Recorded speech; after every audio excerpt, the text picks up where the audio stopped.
Hello guys. तो कैसे हैं आप लोग? I hope you all fine. स्वागत है आप सभी का डीपीएस ई लर्निंग प्रोग्राम के अंदर। In this video we will study NCERT class 9th economics chapter number 3 जिसका टाइटल है पुअर्टी एज ए चैलेंज। और today we are going to read about the topic and topic is vulnerable groups. असुरक्षा जो समूह हैं उनको पढ़ेंगे। And the previous video we talk about poverty estimate, निर्धनता के आकलन की बात की थी। तो वल्नरेबल ग्रुप्स के अंदर कौन कौन किन किन को इंक्लूड किया जाता है, कौन कौन शामिल है, उनको जानेंगे कि असुरक्षित जो समूह हैं, गरीबी से जो पीड़ित हैं, कहीं ना कहीं जो असुरक्षित समूह जो अपने आप को असहाय महसूस करते हैं, उनकी जानने की कोशिश करेंगे। तो इसे मूव करते देखिए, स्टार्ट करते। वल्नरेबल ग्रुप्स किनको बोला जाता है कि जो लोग, वल्नरेबल मीन्स क्या होता है, मैंने प्रीवियस वीडियो के अंदर भी आपको बता दिया। वल्नरेबल असुरक्षित या असुरक्षा, जो अपने आप को असुरक्षित महसूस करे।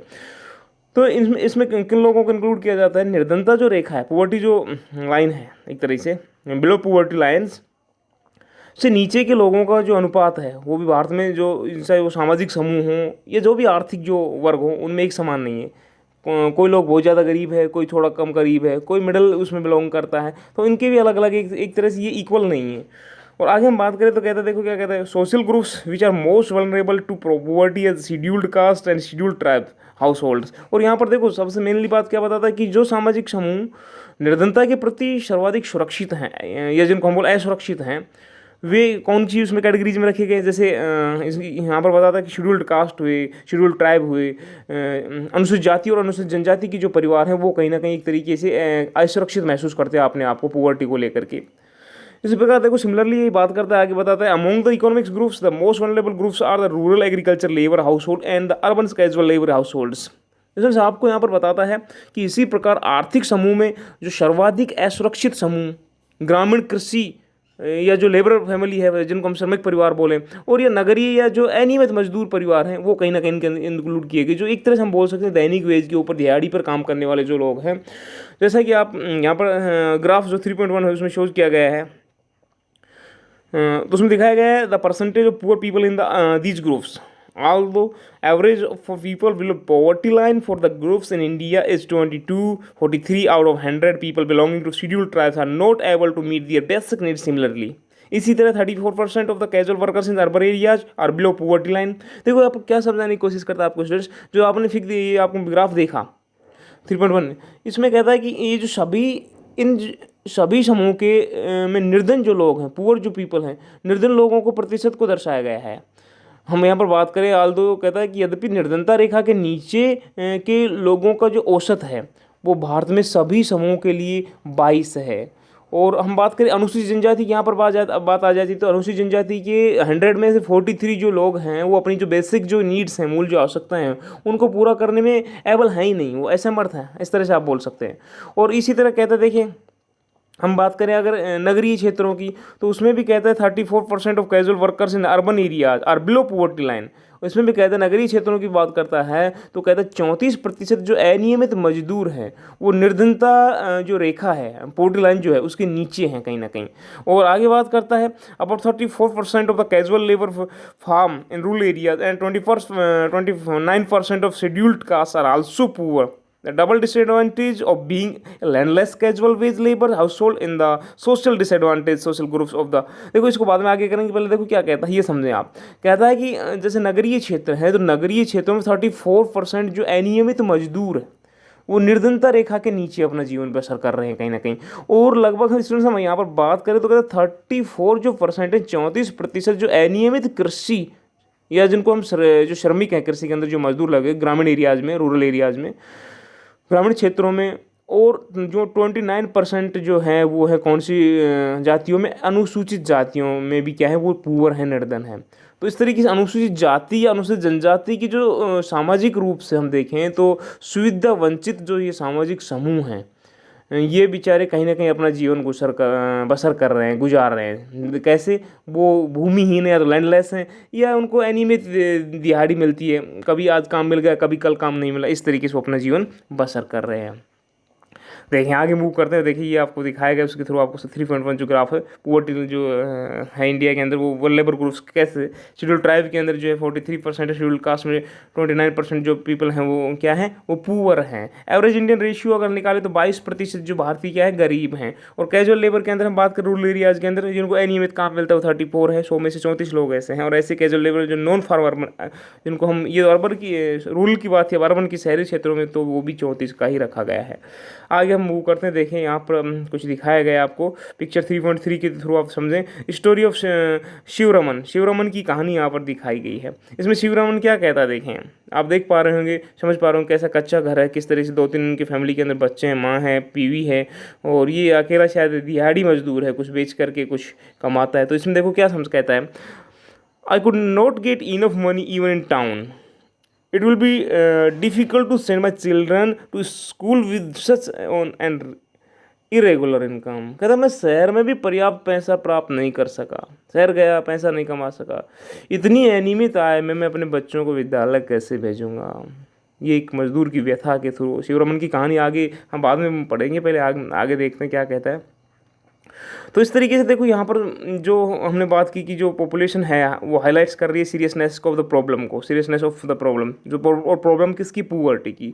सम recent studies have shown the except for the scheduled tribe household all the other three groups, scheduled caste, rural agriculture laborers and urban casual labor household, have been a decline in poverty in the 1990s। यहाँ पर क्या बताता है कि 1990 के दशक के दौरान जो अनुसूचित जनजाति के परिवारों को छोड़ दिया जाए या उनको छोड़ कर के अन्य सभी जो तीनों समूह हैं, तीनों समूह कौन से हैं, जो अनुसूचित जाति हैं, ग्रामीण कृषि श्रमिक हैं और शहरी अनियमित मजदूर परिवार हैं, उनमें निर्धनता में कमी आई 1990s के बाद की बात करता है। समझ पा रहे हैं आप, I hope. Apart from these social groups, there is also inequality of incomes within a family. In a poor family, all suffer, but some suffer more than of others. In other cases, women, elderly people, and female infants are denied equal access to resources available to the family। यहाँ पर आपको क्या बताता है कि ये जो सामाजिक समूह हैं, इनके अलावा को भी परिवारों में आय की क्या होती है, जो और भी उनमें इनइक्वलिटी होती है, असमानता होती है कि आय की, इनकम की। ए पुअर फैमिली आल सफ़र, और आगे कहता है कि निर्धन परिवार में सभी लोगों को कठिनाइयों का सामना करना पड़ता है, लेकिन कुछ लोग हैं वो दूसरों से अधिक कठिनाइयों का सामना करते हैं, जैसे कुछ ज़्यादा गरीब होते हैं जो, जैसे कुछ संदर्भों में हम देखें महिलाओं, वृद्ध लोगों और बच्चियों को भी ढंग से परिवार के उपलब्ध संसाधनों तक पहुंच से क्या किया जाता है, वंचित रहना पड़ता है एक तरीके से, चाहे वो बेसिक नीड्स के अंदर टॉयलेट ही क्यों ना हो। अब हम स्टोरी ऑफ शिवरमन की बात करते हैं। देखिए यहाँ पर शिवरमन की जो कहानी है उसमें क्या कहता है। शिवरमन जो है वो तमिलनाडु में एक करूर कस्बे के निकट एक छोटे से गाँव में रहता है। वो एक करूर नामक का जो कस्बा है तमिलनाडु के अंदर, उसमें एक स्मॉल विलेज के अंदर रहता है। Karur is famous for its handloom and powerloom fabrics. यहाँ पर देखो हैंडलूम और पावरलूम क्या होता है। जो करूर है वो हैंडलूम, हाथ से चलने वाली जो मशीन, पहले जिसे हाथ से चला करके जिनसे कपड़ा वगैरह बुना जाता था, और पावरलूम जो पावर से चले, पावर मतलब एनर्जी मतलब बिजली से चले। तो करूर जो हथकरघा और बिजली करघा के अपने कपड़ों के लिए प्रसिद्ध है। और यहाँ पर देखिए गांव में जो लगभग 100 जो फैमिलीज रहते हैं। शिवरमन जो है वो आर्युथान्थिथार यानी इट मीन्स मोची जाति का है। कौन सी जाति का है, यहाँ पर इसमें बताया गया है कि आर्युथान्थियार मीन्स मोची जाति का है। और ये अब हम देखें तो वह 160 जो रुपीज़ है वो डेली क्या करता है, डेली के हिसाब से एक खेतिहर मजदूर के रूप में काम करता है। कहीं जाता है 160 रुपये दिहाड़ी में काम किसी के खेतों में काम करने जाता है, आप समझ सकते हैं। लेकिन हम बोलें स्टूडेंट्स तो यहाँ पर शिवरमन जो है उसे ये एक काम वर्ष में मात्र 5 या 6 महीने मिलता है। पूरे 12 महीने उसको काम नहीं मिलता। ये जो खेती और मजदूरी का काम है, जो दिहाड़ी पे काम करता है एक मजदूर के रूप में, ये उस महीने साल के अंदर 5 या 6 महीने मिलता है। तो इसका मतलब क्या, उसको 5-6 महीने बेरोजगार रहना पड़ता होगा, कोई और किसी काम की तलाश में इधर उधर भटकना पड़ता होगा। और अन्य समय में वह गाँव के दूसरे जो छोटे मोटे काम है वह करता है। और आगे देखो क्या कहता है, his wife Shashikala too works with him but she can rarely find work these days and even if she does she is paid 100 per day of the same work that Shivaraman does. देखो आगे क्या कहता है, अब उसके साथ में उसकी पत्नी शशिकला भी उसके साथ काम करती है, लेकिन इन दिनों उसे कभी कभी ही काम मिलता है। यदि मिलता भी है तो उसे हम बोलें स्टूडेंट, उसी काम के लिए शिवरमन जो करता है ना, उसी काम के बदले में शशिकला को 100 रुपीज़ ही प्रतिदिन मिलते हैं, जैसे उसको 160 मिलते हैं। करते हैं। परिवार में, फैमिली के अंदर जो कितने मेंबर हैं, 8 members in the family. Shivaraman 65 years old widowed mother is ill and. और देखो क्या कहता है, परिवार में 8 सदस्य हैं, उनको कमाने वाले अकेला शिवरमन, जिसको 5 से 6 महीने काम मिलता है 165 रुपये दिन के हिसाब से, और उनकी पत्नी भी साथ काम करती है, उसको 100 रुपये ही मिलते हैं। 8 सदस्य हैं। शिवरमन की जो 65 वर्ष की विधवा जो माँ है, विधवा माँ है, वो क्या है, वो बीमार है। एंड आगे हम देखें, मूव करते हैं, and need to be help with the her daily chores. He has a 25 years old unmarried sister and 4 children aged between 1 year to 16 years. 3 of them are girls. The youngest is a son. देखो ये वही कहानी जो आप rural areas के अंदर देखते हैं, मोस्टली वही कहानी आपको यहाँ पर सुनाई जा रही, बताई जा रही है कि भाई उसकी अब अकेला काम करने वाला, उसकी 25 वर्ष की एक अविवाहित बहन भी है, और उसके अपने 4 बच्चे हैं जिनकी आयु 1 वर्ष से 16 वर्ष के बीच में। उनमें से 3 जो लड़कियाँ हैं, 4 जो उनकी संतान, उन 3 लड़कियाँ हैं, और सबसे छोटा क्या है, उनका बेटा है। और कोई भी लड़की जो है वो विद्यालय नहीं जाती, स्कूल नहीं जाती है, और उनकी जो बेटियां हैं उनके लिए विद्यालय की जो पुस्तकें हैं और जो अन्य वस्तुएं खरीदना क्या है, एक तरह से लग्जरी है, विलासिता है, मतलब उनको शायद मिल जाए तो मिल जाए, ना मिले तो उनको, और उसके बस से एक तरह से बाहर, हम ऐसे बोल सकते हैं। फिर आगे देखो क्या कहता है, आगे हम मूव करते कहते देखो,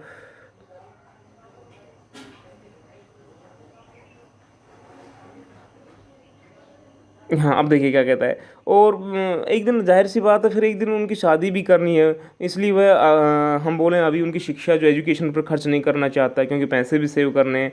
और उसकी जो माँ है, माँ की अब जीने की कोई इच्छा नहीं है, वह मृत्यु की प्रतीक्षा कर रही है एक तरह से, चारपाई में लेटे हुए, क्योंकि बीमार है। और उसकी जो सिस्टर है या उसकी सबसे बड़ी लड़की है, घर का काम करती हैं। शिवरमन अपने बेटे को बड़ा होने पर विद्यालय भेजना चाहता है। उसकी जो अविवाहित, जो अनमेरिड बहन है, उसकी बहन की उसकी पत्नी के साथ नहीं बनती, मतलब भाभी और जो उनकी जो है शिवरमन की जो बहन है और शिवरमन की जो पत्नी, उनके आपस में बनती नहीं है। शशिकला उसे एक बोझ समझती है, लेकिन शिवरमन धन की कमी के कारण उसके लिए कोई योग्य वर नहीं ढूंढ पा रहा है, जो उनके लिए कोई शादी के लिए। इस तरह से हम स्टूडेंट्स उसके फैमिली को देखें तो 2 जून की जो रोटी का प्रबंध करना भी कहीं ना कहीं कठिन हो रहा है, हम मान सकते हैं। और शिवरमन अपने बेटे के लिए कभी कभी दूध खरीद लेता है। तो बड़ी एक तरह से दुख भरी, या जैसे हम पुअर्टी को अगर समझें तो पुअर्टी की इस तरह से हमें बयां करने वाली कहानी के थ्रू में समझाया गया है कि पुअर्टी एक्चुअल में है क्या, कैसे कैसे लोग सफ़र कर रहे हैं, पीड़ित है पुअर्टी से। आगे मूव करते हैं, देखिए आगे क्या कहता है। ये लेट्स डिस्कस के अंदर आपको डिस्कस करने के लिए, कुछ चर्चा करने के लिए कुछ दिए गए, आप उन पर चर्चा करें और देखें कि क्या कुछ आप देखें, इसमें कुछ खास नहीं है। इंटरस्टेट डिस्पार्टीज की बात करते हैं, अंतर्राज्यीय असमानताएं की बात करते हैं। तो इंटरस्टेट डिस्पार्टीज, अंतर्राज्यीय असमानताएं, तो हम देखें भारत में सभी, ऐसा नहीं है कि सभी राज्यों के अंदर गरीबों की स्थिति एक जैसी है, सभी गरीब हैं या कहीं, तो उसमें अंतर्राज्यीय जो डिस्पार्टीज है, समानता, वो देखें कौन से राज्य में ज़्यादा गरीब है, कौन से में कम कम गरीब हैं। आप भी देखेंगे कि आपके रूरल एरियाज़ के अंदर तो लगभग ज़्यादातर क्लासें जो होती है वो इक्वल ही होती है, कुछ ही लोग ऊपर या नीचे। लेकिन हम देखें अर्बन एरियाज़ के अंदर जो लेबर क्लास होती है वो बाहर से आकर के दूसरे स्टेट से काम करती है, आपके एरियाज़ में आपने देखा होगा। तो इस तरीके से वो स्टेट जो क्या होते हैं, पुअर्टी को ज़्यादा सफ़र हो रहे हैं कहीं ना कहीं। तो इंटरेस्टेड डिस्पार्टीज की बात करते हैं स्टूडेंट्स, देखिए क्या कर रहे हैं। Poverty in India also has another aspect और dimensions. The proportion of poor people is not the same in every state. देखो मैं जो आपको कहने की कोशिश करता हूँ कि भारत में निर्धनता का एक कोई आयाम नहीं है, या एक पहलू या आयाम नहीं, हम इस तरह से बोल सकते हैं। और प्रत्येक राज्य में जो पुअर लोग हैं उनका अनुपात एक समान नहीं है। आगे कहता है although, state level property has witnessed the secular decline from the levels of early 70s. The success rate of reducing poverty varies from state to state. देखो यहाँ पर क्या कहता है, कहता है कि हम बात करें तो शुरुआती कुछ दशक जो थे, ये हम बात करें 1970 के दशक के आरंभ में भी, कहता है कि राज्य स्तरीय जो निर्धनताओं में जो एक तरीके से कमी हुई, फिर गिरावट आई कहीं ना कहीं, हम बोल सकते हैं ऐसा इस तरीके से। और आगे कहता है कि recent estimate show while the India had count ratio SCR was 21.9% इन। देखो 2011-12 के जो स्टेटिक्स आंकड़े आए उनके अनुसार जो भारत में गरीबी की संख्या रहे वो 21.9 बताएगी। और विशेष तौर पर जो राज्य हैं मध्य प्रदेश, असम, यूपी, बिहार, उड़ीसा है अब ऑल इंडिया पोवर्टी लेवल्स, ये सब ज़्यादा कुछ गरीबों की श्रेणी में रखे गए। ये जो ग्राफ है 3.2 वो शो करता है कि बिहार, उड़ीसा जो continue to be the 2 poorest states with poverty ratio 33.7 and 32.6% respectively। और देखो यहाँ पर बताता है कि जो ये जो रेशियो, ये जो ग्राफ है 3.2, ये दर्शाता है कि बिहार जो और उड़ीसा है वो क्रमशः हम बात करें तो उसकी 33.7 और 32.6% निर्धनता औसत के साथ दो सर्वाधिक निर्धन राज्य बने हुए हैं। समझ पा रहे हैं आप, सबसे गरीब राज्यों की श्रेणी में इनको रखा गया है। और इसकी अगर बात करें उड़ीसा है या मध्य प्रदेश, बिहार, यूपी में जो ग्रामीण जो पुअर्टी है कि ये जो ग्रामीण निर्धनता के साथ नगरीय निर्धनता भी कहीं ना कहीं बहुत ज़्यादा है। जो इस तरीके से in comparison there has been a significant decline poverty in Kerala, Maharashtra, Andhra Pradesh, Tamil Nadu, Gujarat and West Bengal. States like Punjab, Haryana have traditionally succeeded in reducing poverty with the help of high agriculture growth rates. देखो यहाँ पर आपको क्या कहता है, हम इसके comparison में बात करें तो कहता है there has been a significant decline poverty. कहता है कि इनके कंपैरिजन तुलना में बात करें तो केरल, महाराष्ट्र, आंध्र प्रदेश, तमिलनाडु, गुजरात और पश्चिम बंगाल में निर्धनता में उल्लेखनीय गिरावट आई है, डिक्लाइन आई है। हम बात करें पंजाब और हरियाणा जैसे राज्य उच्च कृषि वृद्धि दर से निर्धनता कम करने में पारंपरिक रूप से सफल रहे हैं। वो कृषि दर बहुत अच्छी, वहाँ पर फसल पैदा अच्छी होती है तो वो किसान कहीं आगे निकले तो उनकी निर्धनता में कमी आई, गिरावट आई है। केरल में हम देखें स्टूडेंट्स तो कहता है केरल ने मानव संसाधन विकास पर अधिक ध्यान दिया है, उन्होंने ह्यूमन जो उनकी जो पूंजी है, रिसोर्स, उस पर ज़्यादा इन्वेस्ट किया है। और पश्चिम बंगाल में हम बहुत बात करें तो जो लैंड जो रिफॉर्म है, भूमि सुधार उपायों में निर्धनता कम करने में सहायता मिली है। आंध्र प्रदेश और तमिलनाडु में अनाज का जो सार्वजनिक जो डिस्ट्रीब्यूशन है उसमें सुधार का कारण हो सकता है कहीं ना कहीं निर्धनता, इनकी भी इस तरीके से कमी हुई। अब आगे हम बात करते हैं ग्लोबल पॉवर्टी सिनेरियो की। ग्लोबल पॉवर्टी सिनेरियो के अंदर हमें क्या बताया जाएगा, इसमें हमें बताया जाएगा कि कैसे, किस प्रकार से जो वैश्विक निर्धनता परिदृश्य कैसा है। मतलब ये तो हमने अभी बात की इंटर जो स्टेट डिस्पार्टीज, अंतर्राज्यीय, तो क्या देशों के अंदर कौन से देश में ज़्यादा, अभी तो हमने अपने देश के अंदर राज्यों को पढ़ा, अब हम वैश्विक लेवल पर, ग्लोबल लेवल पर पढ़ेंगे कौन से देश ज़्यादा गरीब है, किस देश में गरीबों की लेबर जो क्लास उनकी ज़्यादा संख्या पाई जाती है, कौन सा देश आगे है। तो उन इस तरह से हम अब ग्लोबल लेवल के ऊपर इस चीज़ को पढ़ेंगे, वैश्विक लेवल पर जानेंगे कि वैश्विक जो ग्लोबल जो पॉवर्टी सिनेरियो है, वैश्विक निर्धनता परिदृश्य है, उसमें कैसे डिफर है, अंतर है, किस तरीके से चाइना, नेपाल, भूटान, ये विशेष तौर पर जो एशिया कंटिनेंट की जो कंट्रीज है उनमें बहुत ज़्यादा गरीबी पाई जाती है compare to Europe and North America, South America, इनकी तुलना में एशिया जो कंटिनेंट की जो कंट्रीज है उनमें कहीं ना कहीं जो लेबर हैं वो कहीं ना कहीं सफ़र करते हैं अपने आप को पुअर्टी से। तो इसको हम कल कवर करेंगे, ये जो अपना टॉपिक रहेगा इसको हम कल के वीडियो में कवर करेंगे, वैश्विक जो ग्लोबल जो पुअर्टी सिनेरियो है। आज की वीडियो में इतना ही। स्टे कनेक्टेड, कीप लर्निंग, अपनी सेहत का ख्याल रखिएगा। आपकी कोई भी सुझाव हो या कोई क्यूरीज हो आप पूछिएगा ज़रूर कमेंट सेक्शन के थ्रू जा करके। आज के लिए इतना ही, कल फिर मिलते हैं, तब तक के लिए गुड बाय।